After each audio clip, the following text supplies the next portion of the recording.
Delighted to have with us over the phone Dr. Islam Tharwat. He is a professor of computer science and engineering. Good morning, Dr. Islam. Good morning. Thank you very much, Dr. Islam, for talking to us today in the breakfast show. Thank you. It's my pleasure to be with you. Thank you, Doctor. How did Egypt succeeded in the field of digital transformation from an idea to a comprehensive development project? Well, it's really important to start with maybe the definition or the historical background of the digital transformation in Egypt. I think this effort maybe started 20 years ago with the government of Prime Minister Dr. Ahmed Nazif with the e-government, with the concept of having the electronic services and digitalization.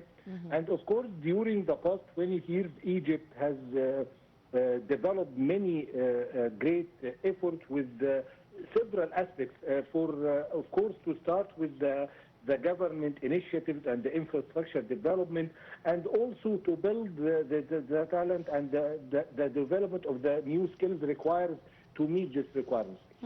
During the past maybe 5 or 10 years, Egypt has launched a lot of initiatives with the government, and also to include the concept of the innovation and the entrepreneurship.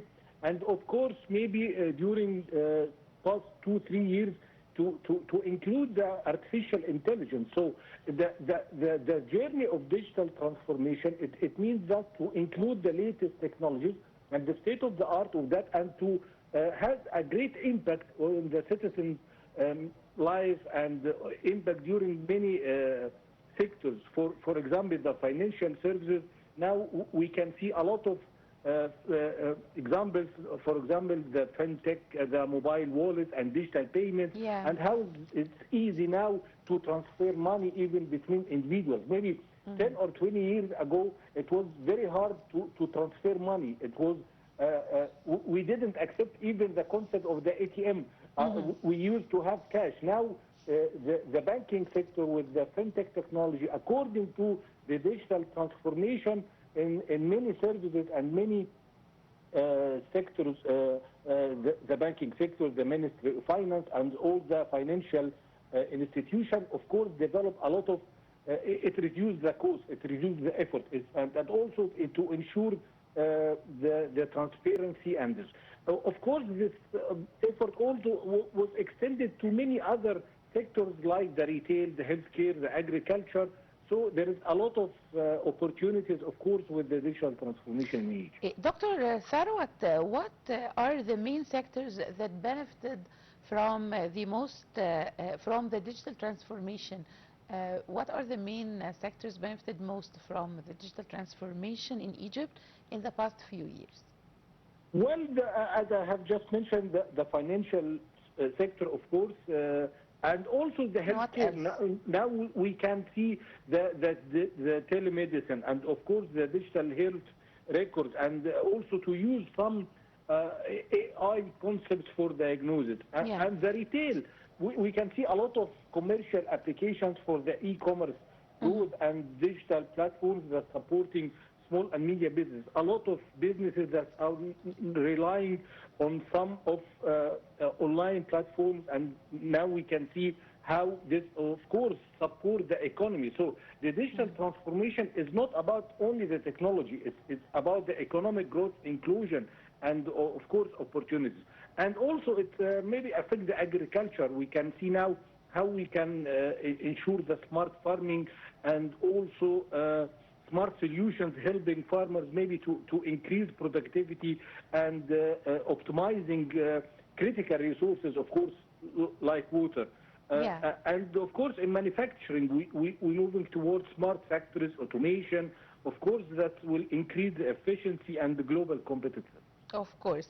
Dr. Tharwat, this is a very common question about the digital transformation and its effect on the work market.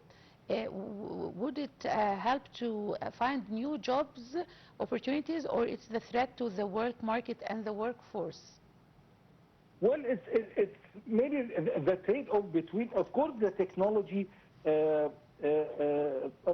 the way, I think that just released the the World Economic Forum have just released a report that discussed this point. And to cut it short, the technology produce a lot of job opportunities rather than the jobs that will be eliminated. Of course, that some jobs will be disappeared from our day. So, however, the technology improve the humanity and, of course, create a lot of new opportunities and new jobs.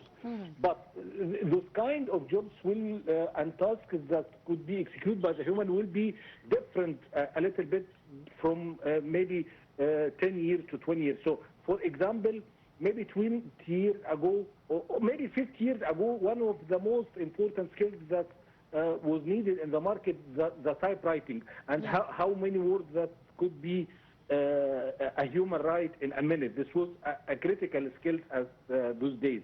However, nowadays we need another kind of skills. We need the skills of how to research, how to innovate, how to include more technological and artificial intelligence tools in our business and daily life. So it's not about, there is of course some risks and threats to current jobs. However, we would seeing the emergence of new jobs in areas such maybe the artificial intelligence, the data analysis, and of course the cyber security, and will also just encourage entrepreneurship and helping maybe the startups to compete globally. So,